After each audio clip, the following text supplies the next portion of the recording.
Hi, we're going to go ahead and learn how to do the channel cast on from the Knitting Gansey's book. What I'm going to do is I have two strings from one yarn ball.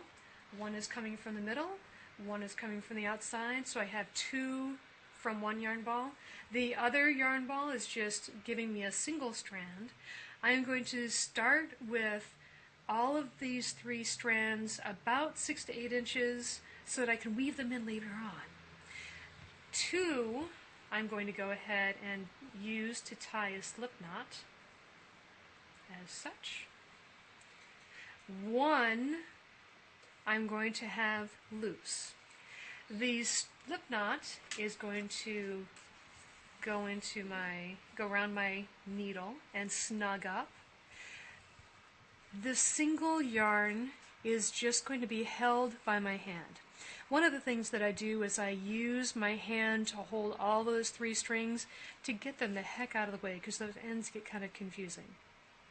I have my single yarn in one section, my double yarns in the other section. See that thumb ring that I've got on right there? That is annoying as all get out, so I'm going to go ahead and remove that. And that way my thumb can be completely free. So step number one is I'm going to take the tip of my needle, come around to the outside, and make a regular yarn over. Just a regular yarn over. I'm going to take my thumb away from the two strands, bring my thumb to the outside of these two strands, and wrap around clockwise twice. I'm going to take the tip of my needle, slide it up my thumb underneath both strands of yarn.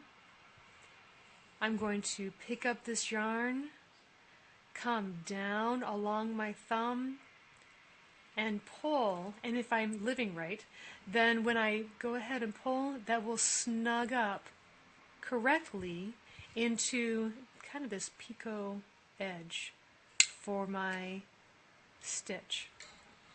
So I'm going to start again. Yarn over, take my thumb out, wrap around twice counterclockwise. I'm going to give myself quite a bit of slack here too.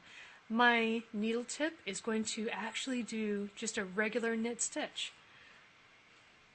Up through the front, grab the yarn, come back down, and come off. Now let me show you what it looks like when you do it incorrectly. My yarn over looks the same, but if I keep my thumb wrapping around clockwise, I'm giving myself some slack, I'm coming up, I'm doing this entirely correctly, I think, but I won't be able to snug up that second loop. So if you're getting that loop that will not snug up easily, all you need to do is take off those stitches and start again. Needle comes to the outside, thumb comes to the outside, wraps around twice, come up, stitch, and snug.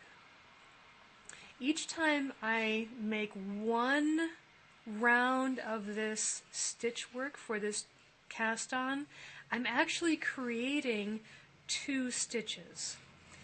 Let me go back and remember that initial move we went ahead and used a slip knot in order to start this cast on. I can count this stitch as 1 or 2 depending on how many stitches I need for my cast on. The rest of these stitches come in pairs, so if I need an odd number, then I can just count this as 1. If I need an even number, I can count it as 2. Now, when we're making the cast on stitch, the yarn overs and the regular stitch that make this gorgeous little picot edge are interlaced. So you have a yarn over, you have a stitch, you have a yarn over, you have a stitch. When I go to actually knit these as a unit, I need to make sure that I'm knitting a stitch and a yarn over, and a stitch and a yarn over, and a stitch and a yarn over. If I have a slightly looser cast on, it's incredibly easy for these yarn overs to hop over the stitches, but then I won't have this really cute little design. I'll have a stitch, stitch, yarn over, instead of a stitch, yarn over, stitch, yarn over.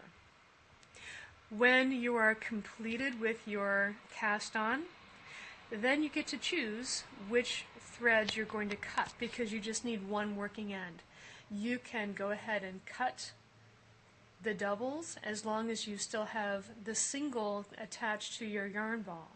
If you erroneously used a yarn ball that's attached to another piece or a garment, or it's a little bit short, then what you'll need to do is cut one of these. You only need to have one to continue to knit your sweater, but you will need to cut the correct one. Good luck with your cast on.